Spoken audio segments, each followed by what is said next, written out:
नमस्ते, सलाम, राम राम, प्रणाम। कैसे हैं आप सब?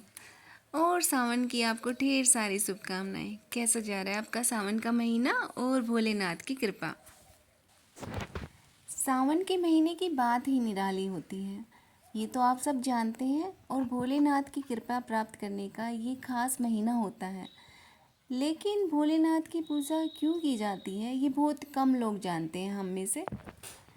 तो आज की वीडियो में हम इसी बारे में बात करेंगे। यदि इसमें मुझसे कुछ गलती हो जाए, त्रुटि हो जाए, तो मैं क्षमा प्रार्थी हूँ। जितनी मुझे जानकारी है उतनी मैं आप लोगों से उसे परिचित करवाऊँगी। कहते हैं सावन के महीने का एक विशेष महत्व है।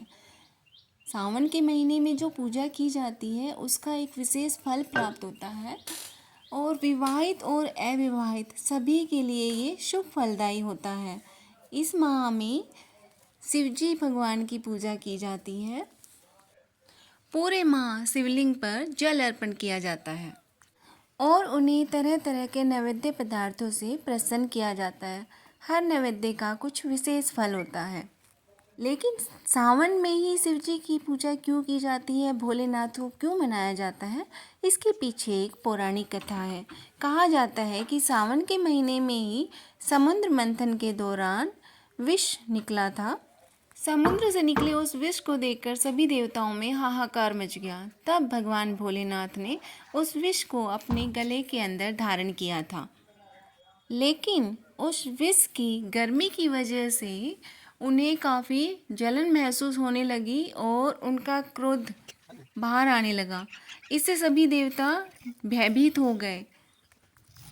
तब भगवान विष्णु ने उनके ज्वालों को शांत करने के लिए सभी देवताओं को उनके ऊपर जल अर्पण करने की सलाह दी।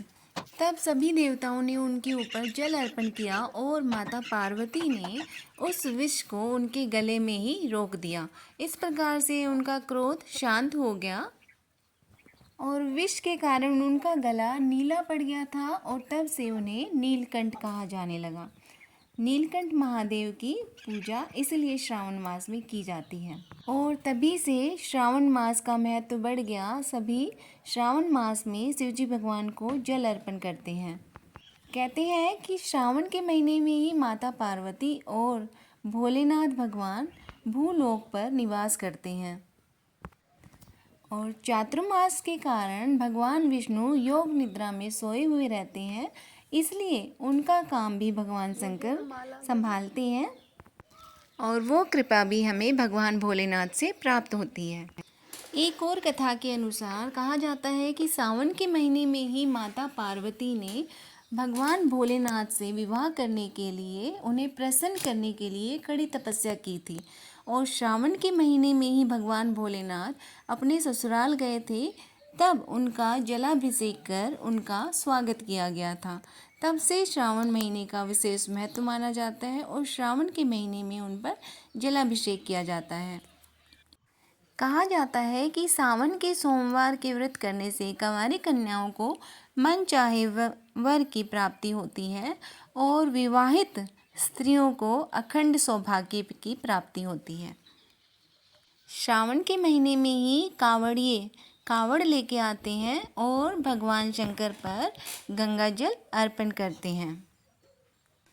इससे उनकी मनोकामना की पूर्ति होती है और विशेष फल प्राप्त होता है। और भगवान शंकर पर दूध, दही, घी, जल, शहद आदि के द्वारा पूजा की जाती है। कहा जाता है कि यदि आपकी कोई विशेष मनोकामना है तो 108 बार ओम नमः शिवाय का जाप करना चाहिए पूरी श्रद्धा के साथ, तो आपकी मनोकामना पूर्ण होती है। कोई पूजा विधि ना जानने के बावजूद भी यदि हम ओम नमः शिवाय का जाप करते हैं तो उसी से हमारे भोलेनाथ प्रसन्न हो जाते हैं और हमारी मनोकामना पूर्ण करते हैं।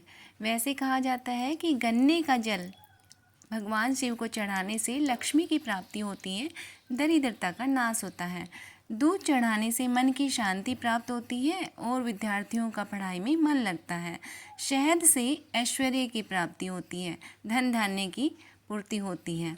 इसी तरह से गंगा जल अर्पण करने से मोक्ष की प्राप्ति होती है और ज्ञान प्राप्त होता है। घी को जब हम शिव जी पर चढ़ाते हैं तो संतान की प्राप्ति होती है। तो निसंतान दंपतियों को घी से अभिषेक करना चाहिए। वैसे भी भगवान को तो भोलेनाथ कहा जाता है, तो भोलेनाथ तो हमारे मन के भावों से ही प्रसन्न हो जाते हैं। तो ये मेरी छोटी सी जानकारी थी। उम्मीद करती हूँ आप लोगों को अच्छी लगी होगी, और इस जानकारी में यदि मुझसे कोई गलती हो तो मैं क्षमा चाहती हूँ। भगवान भोलेनाथ आप सब पर अपनी कृपा दृष्टि बनाए रखें, आप सबकी मनोकामना पूर्ण करें, सबको सुख शांति दें। ओम नमः शिवाय।